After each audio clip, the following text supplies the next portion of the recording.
If you just got an iPad in 2026, this video is for you because we're going to be covering the first 22 things that you need to do after unboxing and setting up your new iPad. So I'll be using the 2026 iPad Air M4 and the latest M5 iPad Pro throughout this video, but these tips also apply to the base iPad and the iPad mini. Okay, so let's start with an important setting that is disabled by default on all iPads, and this is going to help you extend the lifespan of your iPad's battery. So if you go into your settings and go into the battery section right here and then scroll down and you will see battery health. You want to go into there, and first off you want to make sure that your iPad shows between 0 and 5 for the cycle count if you just got the iPad. So depending on when you got it, if you just got it that day, it should show 0 as a cycle count, but you might see a little bit more if you've been using it for a little while. And you also want to make sure that the maximum capacity is at 100%. Now the thing that you want to look for in here, the setting that's disabled by default, is this right here, 80% limit. And it says your iPad will only charge to about 80%. And when you turn that on,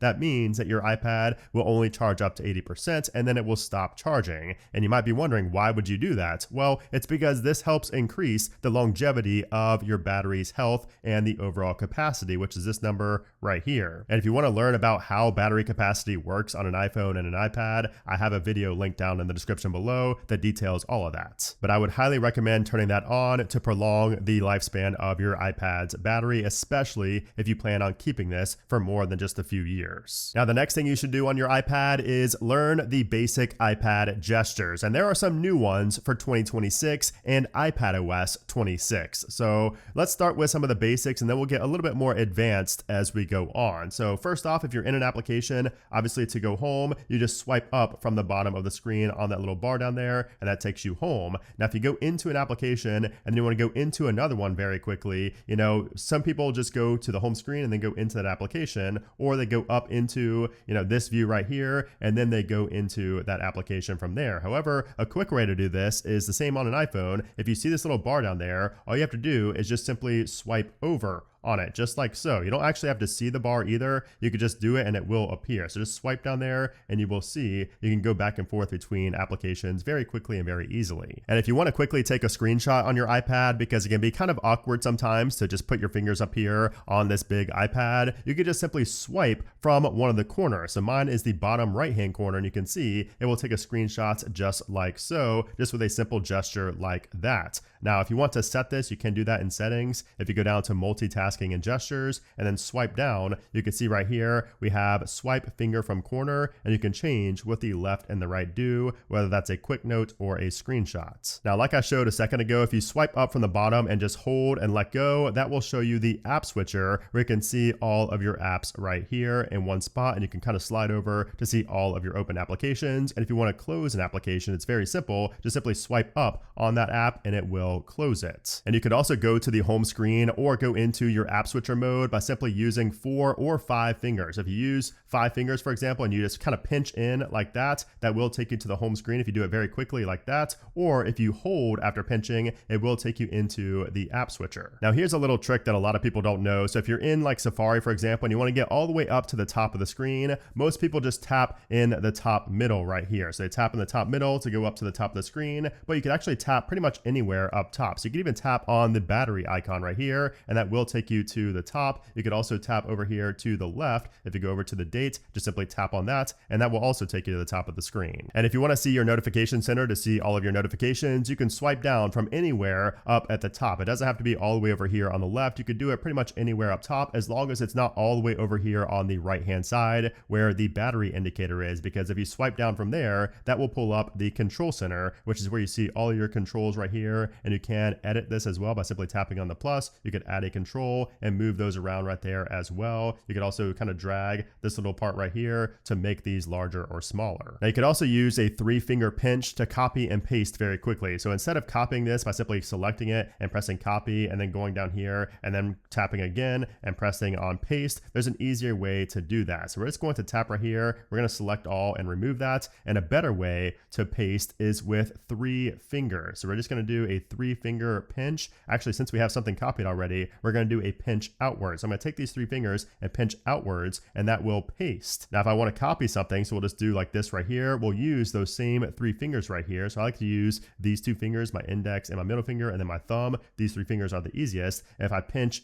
inward like that, so if I pinch like that inwards, that will copy, and if I pinch outwards, that will paste very easily. So it takes a little bit to get used to, but it's a much more efficient way of, copying and pasting. And by the way, an even easier way to switch between applications, especially if you have a 13-inch display. So this is an 11-inch, but if you have a 13-inch display, you can just use 4 fingers to simply swipe in the very middle of the screen to switch between applications just like that. That way you don't have to be so precise with that little bottom bar at the bottom. Now, also in iPadOS 26, there's a flick gesture in multitasking. So I'll talk more about multitasking in a minute, but if you're in the windowed view right here, you can just simply flick something over to the side and it will fit in that area. So instead of having to be really precise with it, you can just do this little flick gesture to throw it over to one side of your screen. And here's a little gesture that I wanted to show because it always blows people away when I show them. So if you tap and hold on an image right here in Photos or in Safari, really anywhere, if you take it right here and keep holding it with one finger and then you select another one with another finger, it will kind of add all of these up. You can see all of them will now go into this little stack right here where you can see the number, and you can go into another application and basically drop it in there. So if I go into Notes, for example, and I drop it in there, it will put all those photos into that Notes. You could also do this for like ChatGPT or really anything else. You could just put them into another application just like that. And you can see it will import them right there into my Notes. But let's talk about what we have going on right here, because this is part of the multitasking. And the next thing you need to do is learn the multitasking systems that are built into iPadOS 26 specifically, because if you go into your settings down here, you will see if you go into multitasking and gestures, we have full screen apps, windowed apps, and stage manager. So full screen apps is pretty straightforward. This is just having applications open in full screen like you see right here. There's not really a lot of multitasking you can do with this because you just have to switch to another application, to have it in full screen right there. You can't really have them side by side properly with full screen applications. But if we go to windowed apps, this is where everything changes. So now if I take an application from my dock, for example, and I drag it right here, you can see you get this little interface right here, and you drop it, that will have 2 applications open side by side. And you can drag from this little middle part to change the size of each window. But it's more than just 2 windows. Because if we take another application like Files, for example, and I open that up, you can see that now if we go down here in the bottom right-hand corner, you'll see this little black indicator right here. If you take and drag on that, you can see that we now have another window right here with our other 2 windows. It kind of floats above it. And we can do this with other apps as well. So we can continue this. So let's just say we want to open up YouTube. So we'll open up YouTube, for example, and it opens it up in this small little window right here, but we can make it larger. We can kind of customize the look of it as well. And you can move these by simply taking your finger up at the top of the window and moving it around. And you'll see there are no restrictions. You can move this anywhere you want on the screen. It's not locked into place anywhere you put it. Now we also have slide over. So if you push an application all the way over to the right, so we'll push this all the way to the right, you'll see this little arrow indicator right there. It's gray, and that indicates that you can put an application in slide over view. And if you put it over there even more, you'll see that it now gets this little liquid glass outline, and that's an indicator that you're about to go into slide over, and you're going to put that application into slide over. And as you can see, there we go. We are in slide over view now with this application. And you can put other applications into that instance of slide over as well. So I take maybe say Files, for example, and I move this up on top of it. You can see we have different applications there inside of slide over. You can kind of dismiss that and pull it over right here as well. And basically this just gives you another way to have another application opened up in your multitasking, setup that you have here. And then we have Stage Manager. So this allows you to basically have groups of applications opened up at one time. So if I go into Safari, for example, you can see that the different applications I have in this multitasking setup are right here on the left-hand side. I can simply tap on that and open up those applications. I can also swipe over from the left-hand side over here to see my other open windows in this session, and I can go into them very easily like that. You could also access this from the control center. So if you pull down right here, you'll see this icon. If you tap and hold on that, you can switch between windowed apps and Stage Manager right there without needing to go into your settings. Now we also need to talk about the stoplights and the menu bar, just like we have on macOS. iPadOS, because those are now on the iPad and they actually make a big difference. So if I pull up a couple of windows right here, you'll see that it looks pretty disorganized. Like if we have a bunch of windows open up, it doesn't really look very good because it's kind of all cluttered. There's no rhyme or reason to these windows, but you can change that very easily with these right here. So you can see that we have the stoplights just like we have in macOS for all of these windows. And if you press and hold on the green one, for example, we can now move and resize or fill and arrange, or you can send this over to slide over view. So I have 3 windows open up right here, I think. But if I want to have 4, I could just simply resize these, or I could just fill these as well to maybe just have 4 applications open up, or maybe 3. Since we have 3 apps, you can see right here, we have a fill and arrange. If I tap on that, that will automatically arrange my applications into even, thirds right here. So now we have 3 applications all opened up the same size. And we can simply drag these over as well if we want to make one a little bit larger than the other. And of course, if you do that again, we could change this to 4s. So now we could put a 4th application down here, and we could have a full page view of different applications open up. So let's actually do that right now. So just open up X, for example, and this is where you can do the little flick gesture I showed you earlier. So if you flick it over here, it will put it over in that right hand side. However, we're trying to do 4ths right here. So let's just go ahead and do this. We're going to select and hold on that, and we'll do 4ths. And now you can see it will put our applications into 4ths. So it's not perfect. Some of these don't fit perfectly, like X, for example, and some third parties, but you can get it to show up like that. But what's even better is if you swipe down from the top of the screen, you can see that we now have a menu bar in applications as well. So now if you go into File, for example, you can see basically everything that you would see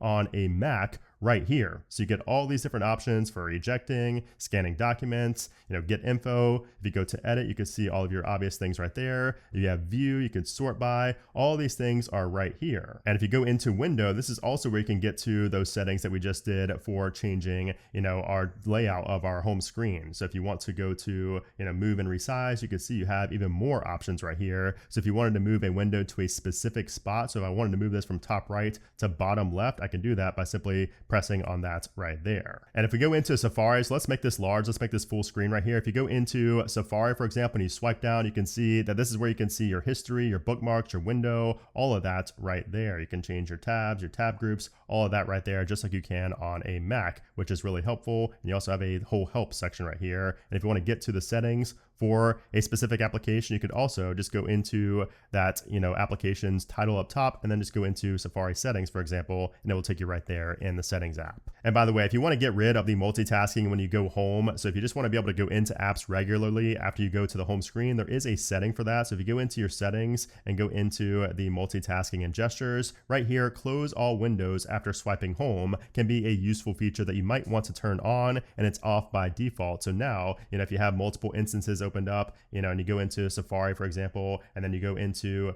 Notes, for example, but then if you go home, it will close those windows. So now if we go into Notes again, it will just be Notes right there. That's it. And if we go into Safari again, it will just be Safari, and that's it. Or if you want to turn off multitasking altogether, just simply tap right there on multitasking, and it will put everything back into being just single full applications. That's a quick and easy way to go back and forth between multitasking and not multitasking at all. The next thing you need to do on your new iPad here in 2026 is to get a case, and ESR has you covered no matter what iPad you have with the Shift magnetic case. And this thing is awesome because the protective back layer of the case detaches, and since it has strong magnets inside, it connects to the stand and transforms your iPad viewing experience in 5 different ways. You just place the stand down like this, and then we can of course place our iPad in there for a basic landscape view, but if we turn it to portrait mode, it attaches and we get 2 different portrait heights, which is great for FaceTiming and web browsing without breaking your neck. And these ridges on the back allow you to change between several different viewing angles. Now, if you pull this back flap out, it gives your iPad even more positions, and this angle is great for writing notes and playing games, I've noticed. I also love the holder for the Apple Pencil on the back, which is super useful. And the case is also very sturdy in every position, even when I'm typing or drawing. And a cool party trick as well, that can actually be useful, is that it sticks to the fridge with the magnets in the case. So if you're cooking or,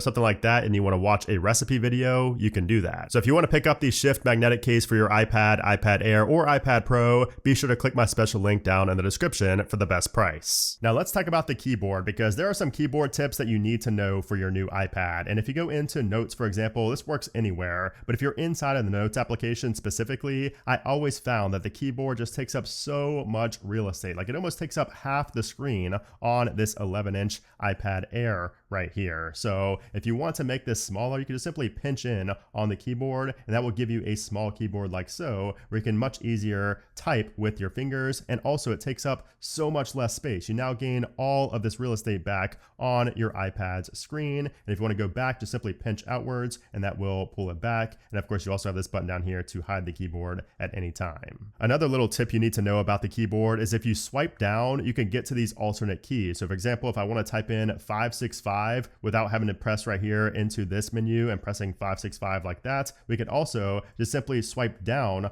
on any key to get the alternate character. So 565, you can see how quick I do it right there. You can do that for anything. So if I want to get the and sign, there we go. If I want to get the colon, there we go. You can do all of that just by simply swiping down on that key. Now, I think by now we all know about the trackpad. So if you press and hold on the space bar, that allows you to go anywhere in your text and kind of use it as a trackpad. But did you know that when you're in this mode right here, you can actually tap again on the space bar and then swipe, and it will select the text for you. And if you let go, once again, we could use what we did earlier with the 3-finger pinch. So we can pinch in to copy, and then we can pinch out with 3 fingers to paste. So if I go down here, that will paste what we just copied. Now, the next thing you need to do is understand everything that you can do with the Files application, especially after iPadOS 26, because as you can see now, we have these little gray sections right here, and that's because we now have adjustable columns where we can adjust this to be the size that we want. So just like you can on macOS, you can now do this on iPadOS. And if you tap on these 3 right here, you can also add things like the size in there as well. We could also move these around so size shows up right there. And of course you can,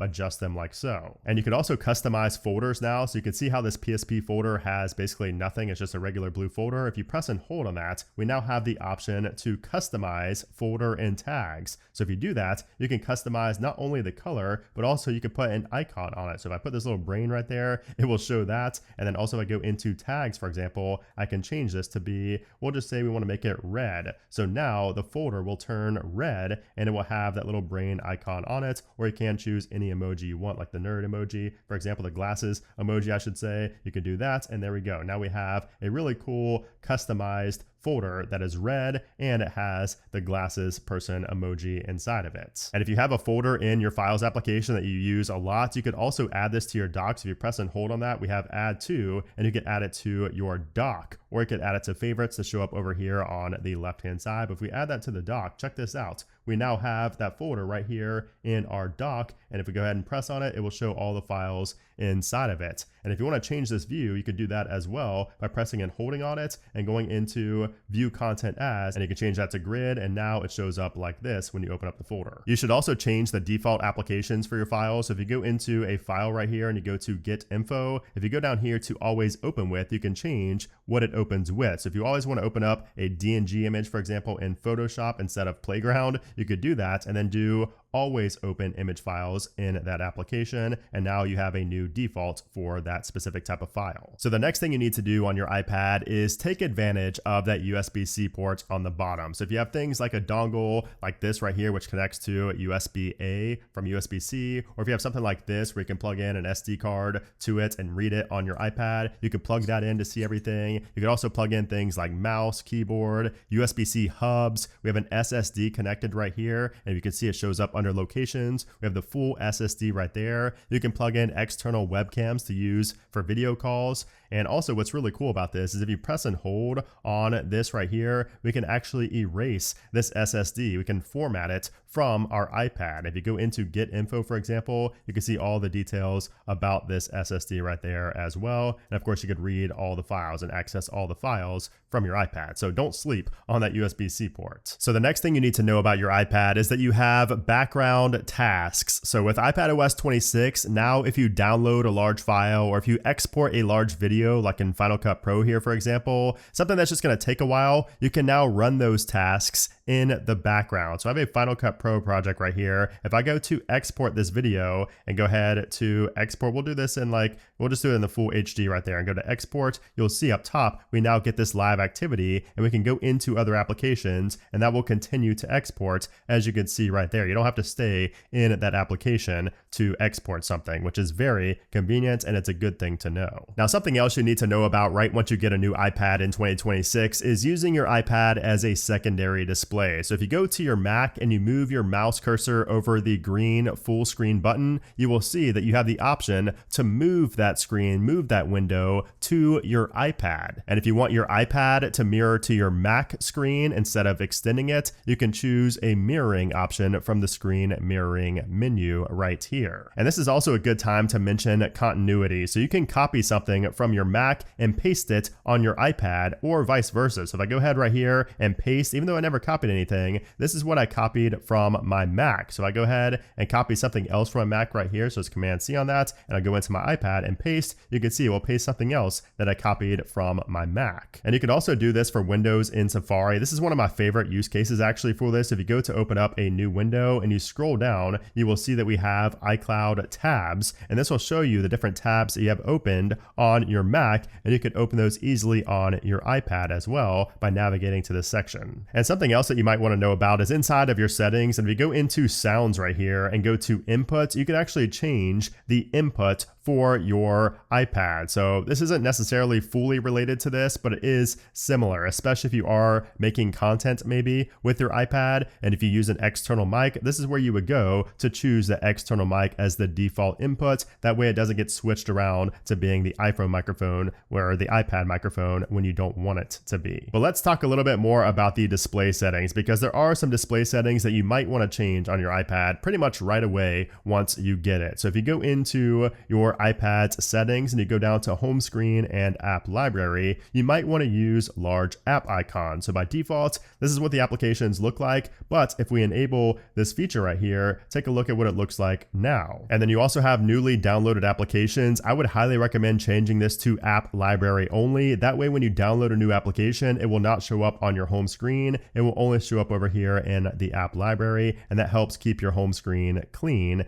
and, only applications that you actually want on the home screen. Now, if we go back, we also have the dock down here. So if you don't want to see the app library in your dock, you can eliminate that. That way you don't see, all your different applications in the dock. But if you have that enabled, you will see them all over here. You also have show suggested and recent applications. So if you like that, you can have that enabled as well. I'm personally not a fan of either. I like to keep it clean, but you can do that right there. And you can also show and hide the app library notification badges, which is all the way over here. Now, something else is if you press and hold on the home screen and go to edit and then go to customize, this is where you can customize your icons on your home screen. So default looks like this, dark mode looks like this, clear looks like this, which looks kind of good actually with liquid glass. And you can also tint the icons as well with a different color. So clear, you do also have light and dark mode. That's where you see the biggest difference between the clear icons right there. So that is interesting. And then also you have this right here. If you tap on that,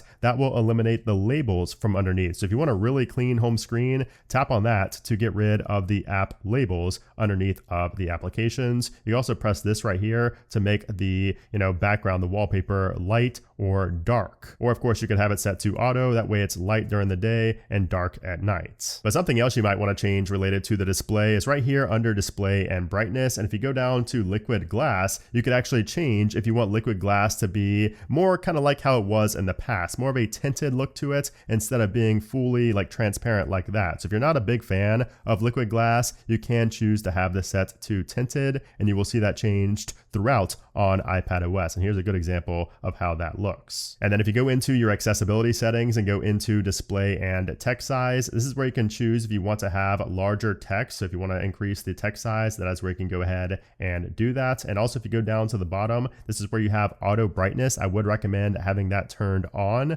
And then also we have reduce bright effects, which can be good, especially if you don't like liquid glass that much. It will eliminate some of those bright effects that you see. And also here in display and brightness, if we go down a little bit down here to the bottom, we also have display zoom. So if you want to have more space, you can have that set right there. I personally like default, But if you have a 13-inch model, I think more space works pretty good there for that. Now also auto lock, I would recommend having this set to something above 2 minutes, which I believe 2 minutes is the default. That way your iPad doesn't lock on you right away. I like having this set to 15 minutes or never when I'm making these videos. And then when it comes to screenshots on your iPad, if you go into your settings and go to general, we have a new screen capture button here for iPadOS 26. So, if you set up a device last year and you haven't done it yet this year, you might need to know about full screen preview. So if you take a screenshot, normally that's what it looks like. It shows up down here in the bottom as a thumbnail. You tap on it, that's how you can edit it. But if you turn this on and you take a screenshot, it will save it full screen just like so. So it will save it like that. You won't have to tap on it in the thumbnail. Some people might like that, some people might not, but that is something you can turn on. And of course, if you take a screenshot from the corner, it's always going to show up like that. Now it's about time we talk about the Apple Pencil, because the next thing you need to do is learn how to use the Apple Pencil on your iPad. So I think this is one of the very few must-have accessories for really any Apple product. I think everybody with an iPad needs an Apple Pencil, even if you don't draw a lot or write a lot. There are just so many useful things you can do with the Apple Pencil, especially the Apple Pencil Pro on an iPad. So one of my favorite things is actually when your iPad is locked, if you just simply tap on the lock screen with your Apple Pencil, it will instantly open up the ability to have a quick note. And from here, you can just start simply writing, as if you were just, on a notepad or something. It just pops up instantly when you tap on it from the lock screen, which is very handy. And you can press in on the Apple Pencil Pro right here and you can change your different brushes. You can go to the eraser really quickly and just do that and then press in again. And you have all these different options to change the color. All that good stuff is right there. And also if you want to add a signature or anything like that, shapes, all of that you can do right there. And speaking of shapes, if you go ahead, let's just change this real quick. Let's just go ahead and change it to this. If you have a shape that you're drawing, if you hold down on it after you finish, if you don't let up your Apple Pencil, it will create a perfect shape right there for pretty much any shape you can think of. So a triangle, if I keep holding, it will make it perfect. This is something I always tell people and everybody's always blown away. And a lot of people don't realize you can do that. So you can do it even with like a star, for example. I don't know what that was, but if I start drawing a star and I just keep holding down on it before I finish, you can see there is a star and it is perfect. So that's cool. And also for signatures, this is really great for signatures. If you want to add a signature to like a document, you need an Apple Pencil for that. You don't need it, but it does make it a lot better and easier. Now, also if your text isn't straight, so I'm just going to go ahead to the select tool right here. I'm just going to select this right here. So you could do that and select something, and you'll notice that you have some different options you can do right here. So you could do something like straighten. So if you're not very good at writing a straight sentence like me, you can straighten the text very easily by just selecting that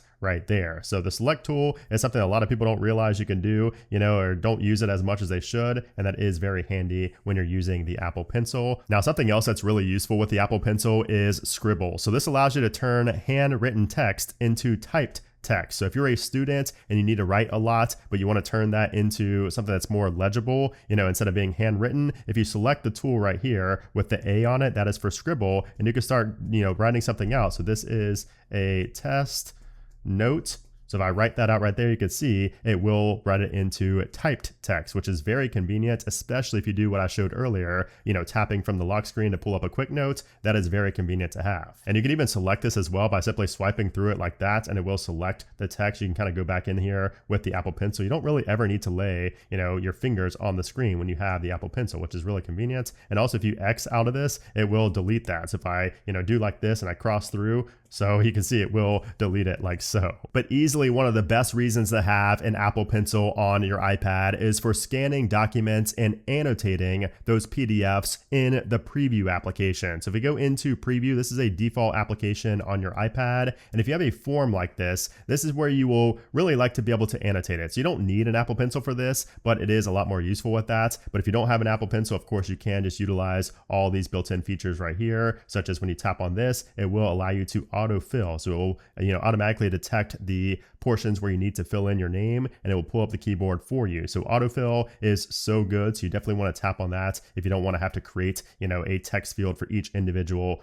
section. So that's something I use pretty much every document. And also I just prefer to fill out documents and annotate my documents with like my signature and everything on my iPad, because it's even easier than on the Mac, which is crazy. And by the way, if you go down to where you need a signature, you'll see this little plus down here, and you could add a signature or add text from a box right there. If you go to add signature, it will have all of your saved signatures right there. I can simply enter that right there and minimize it, make it a little bit smaller to fit in that box. And there we go. It is signed very easily. You don't need an Apple Pencil for that. You can also tap on this right here and you can make it thicker. So if you want your signature to be a bit more thick than what it is by default, or if you wanted to change the color for some reason, you can do that there as well. You can even tap on these three dots right here to duplicate that as well. So if you want to duplicate it, and have it in another area, you can do that very easily. And like I mentioned at the beginning, this is also very convenient for scanning documents. So if you go into the preview application, for example, and you go all the way back, you will see right here on the home screen that we have scan documents. And from here, you can scan the documents. And of course, you can also do this from other applications as well, such as the Notes application. If you press and hold on that, you actually have a quick menu here to scan documents that way. I just find that the preview application is better for annotating PDFs than the Notes application is these days. Now, we may as well talk about this as well. So you might also want to customize your Photos application on your iPad here in 2026. So if you go over here to the left-hand side, this is where you have your different options. So first off, you have your pin, you have your albums, your shared albums, your media types, all of that is down there. So it's very easy to see, the organization of it all. So you have all this stuff right here. But if you tap on this little icon right here, you can see that will kind of hide this and put it up to the top to give you more real estate. That's something I always love doing. You can always just put it back by doing that. And then also if you tap on edit, this is where you can move everything around and customize it. So if you don't want your favorites up top, to be pinned, you can move these around by simply doing like this on the little grabber there. You can move these into an order that you would like. And the best part is if you don't want to see certain things on the sidebar, you can just simply tap on this little arrow and it will stay hidden. And even the next time you go into Photos, it will not be there. You'll only see what you have right here selected in this drop down. So next up, if you have the Magic Keyboard or an ESR keyboard, you need to take advantage of the keyboard shortcuts on that keyboard, because this also makes your iPad so much more Mac-like, and it's really convenient. So you have things like Command H. So if you press Command H, that'll allow you to go to the home screen.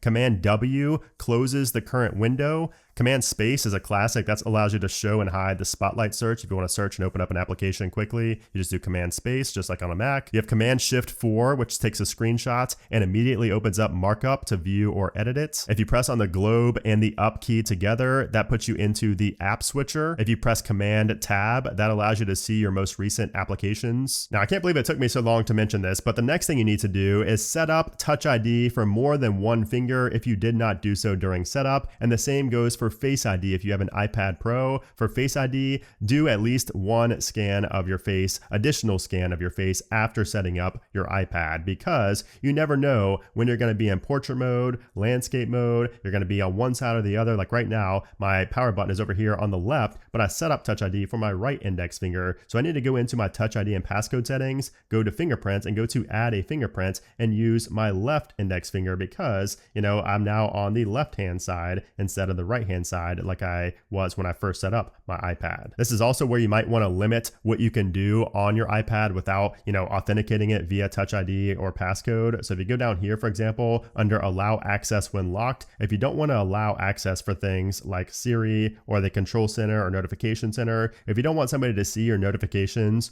when your device is locked, you can turn that off. Now you'll not be able to see notifications until you authenticate using Touch ID or passcode. So you might want to go down here and configure these. So the next thing you need to do is get your home screen to look a little bit more lively. So as you can see, I have a good mix of widgets, and the colors on my home screen are a lot different than what you get out of the box. So you need to customize your home screen and your lock screen to fit your aesthetic better, and also just what you do on a daily basis with your iPad. So if you tap and hold on the home screen right here, you will see this edit button up in the top left-hand corner. If you tap on that and you go to edit wallpaper, this is number one, how you can change the wallpaper. So you can pair it with what you have on the lock screen, or you can choose your own photo right there, and you can blur the background if you like. So if you go to photo right here, this is where you can choose your photo, and of course you can change the style as well. So this is one of my wallpapers. I will leave this link down in the description below if you want to grab it, but that's how you could change the wallpaper. That's one of the first things you should definitely change on your iPad. And then if you go to customize right here, this is where you can change the icons. So you have default, you have dark, which looks like that. You have clear, where you can do light and dark versions of clear. So this looks really good with the liquid glass. And then you also have tinted right here where you can change the color of the icons. You could have this tint to them, which is pretty neat. So I personally do not like having tinted, but you can change that to whatever you would like. Also, you have a light mode and a dark mode right here for the background. So if you want to make it brighter or darker, that is where you can do it. And right here in the top right is very interesting. This is how you can hide the app labels on your home screen. So if you want it to look cleaner and you don't want to see the little names underneath of each app icon, you can just tap on that and it will remove them, and it gives you a much cleaner, look here on your home screen. And then I think widgets are more important on the iPad than on the iPhone because you have so much more real estate. Like this is an 11-inch iPad Air, but if you have a 13-inch like the iPad Pro here, you're going to be able to fit so many things on your home screen in terms of widgets. So if you press and hold right here and go to edit and then go to add widget, this is where you can choose what widgets you want to add to your home screen. And you can go through here and choose whatever you would like, but I recommend you have at least the battery one right here because you can see a long list of your batteries, especially if you have different, accessories like a Apple Pencil, maybe a Magic Keyboard. If you have your AirPods, it will show all of them right there. Also, I highly recommend having like your reminders and your calendar set up so you can see them, and of course files and things like that. Now, if you want to change the size of any of these, you could tap and hold on it right here and go to, you have this right here where you can change the size. So if I want to make it small, I can just simply tap on that and it will change the size. We can tap and hold again and change the size once again. So you can change the size of these widgets very easily, individually right there by doing it like so. And also if you go to edit widget, you will get other options as well. So if you want to change the list and reminders, for example, or if you want to change, what's in the calendar. So if I go to edit widget, you can do where you hide all day events. And if you don't want to mirror the calendar app and you'd rather have a specific calendar show up right there, you can have that set here as well. Like I'll just have work set up, for example. So now when I go back, it's only going to show my work events here inside of my calendar. And also don't sleep on third-party widgets. Like right here, I have the ChatGPT widget, which allows me to get quick access to ChatGPT, Procreate. We have YouTube right here. So if you want to quickly search for YouTube, you can have this widget. So then when you type, it instantly goes and searches on to YouTube. So that is super handy to have there as well. And then this one is for Notion. Now you can also hide and rearrange your home screens. So if you press and hold on the home screen and you tap on the page dots down here in the middle, not only can you hide a full screen here or completely delete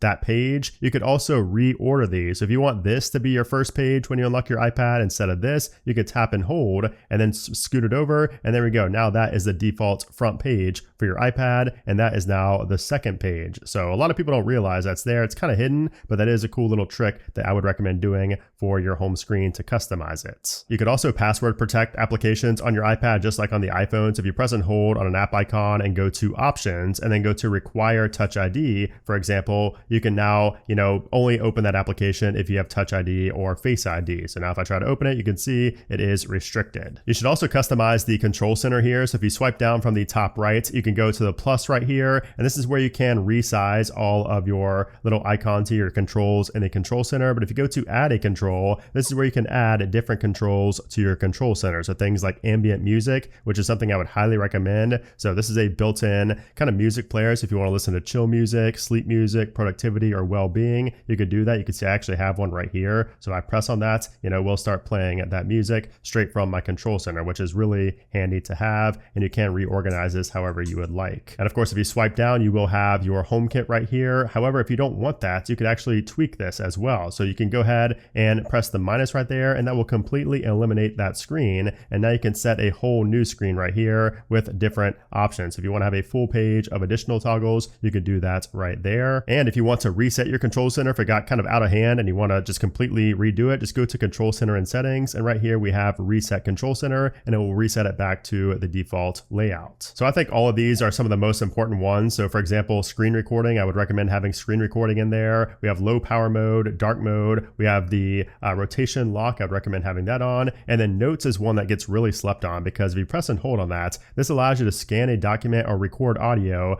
very quickly. Or of course you could start a new checklist or a new note straight from there. But I like doing this for scanning a document. It's one of the quickest and easiest ways to scan a document by having that right there. Now, the next thing you need to do on your iPad is use Spotlight Search for everything. So if you swipe down from the home screen, that is how you can access the Spotlight search. And I always recommend this for the Mac and for the iPhone, but this is the best way to open up applications. If you want to start searching for like notes, for example, instead of finding it on your home screen, just simply search for it and then press go and launch it that way. It's so much easier to do, launch applications that way, but also for calculations. If I put in, some numbers and I put in an X for multiplication and then, some other numbers, we get the calculation right there without having to go into the calculator application. Or if I do 45, and I'll just put USD, for example, it will convert that automatically to euros. And of course you could put other things there as well. It's just a quick and easy way to do simple calculations and conversions along with opening applications, running shortcuts, or searching for files, anything like that. I recommend,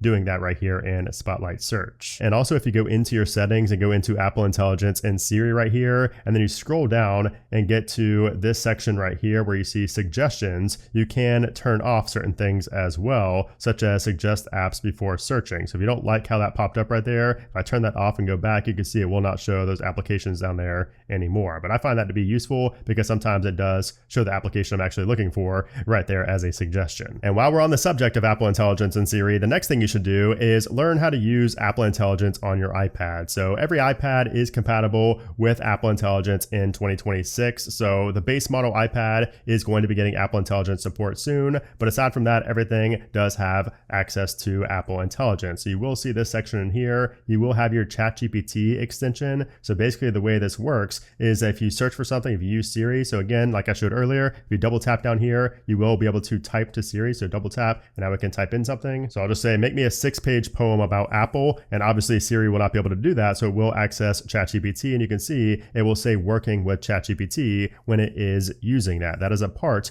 of Apple Intelligence here on the iPad. So just know that instead of going into ChatGPT or another application, you could just ask Siri via type to Siri, or you could just say it, with your voice when accessing Siri. And of course, we do have other features as well. You'll see this little Apple Intelligence logo in here when you are in the keyboard. If you tap on that, that will give you access to the writing tools where you can describe a change, you can proofread, you can rewrite, you could change the tone of that message. And my favorite down here is compose, because this uses ChatGPT. So you could, basically put in a prompt to completely change that sentence or whatever you are copying and wanting to change, and it will do that with ChatGPT. So I'll just select this text and say, make this funny like Shakespeare wrote it. And if I go ahead and do that, it will actually change that sentence to be something like Shakespeare wrote. So as you can see right there, and you can also refine this if you want. If you're happy with it, just press on the check mark and you can see it says, though fickle sprite of devices, obviously old school like Shakespeare, and it's all written like that. So super cool. I'd recommend doing that. It's really useful. Again, I use this more on the iPad than on the iPhone or on the Mac. Now you should also know that the phone application is on the iPad as of iPadOS 26. So this works through Wi-Fi calling on an iPhone associated with your Apple account. So this is nice to have. It's not something you're going to use every day, but it is nice to have the phone app on the iPad. And you will also have access to call screening, live translation, and hold assist. All of those work on the iPad. And then the final thing you need to do on your iPad to get started is understand how to force restart your iPad if it freezes up and nothing else is working. If it's being unresponsive, you need to know how to force restart your iPad. So first off, if you want to power off your iPad, just press on the power button and one of the volume buttons at the same time. So if you press in on them together at the same time, keep holding and you will see slide to power off. Now, if that's not working and your iPad is still frozen, you will need to force restart, which you do that by pressing volume up, volume down, and then holding that top button. And if you keep holding it after you see the power button, or if you just don't see the power button, just continue to hold on that and you will eventually see that it completely reboot. So there we go. You can see it fully rebooted. It turned black. And now you can remove your finger once you see the Apple logo pop up. And that should resolve any issues you are having with your iPad. So there you have it. Those are the first things that you should do after getting a brand new iPad, and some of the best tips and tricks that you need to know when getting started with your iPad here in 2026. So I hope this video was helpful. If it was, let me know down in a comment below. Also, let me know what iPad you are currently using. But anyways, guys, thanks for watching, and I'll see you soon.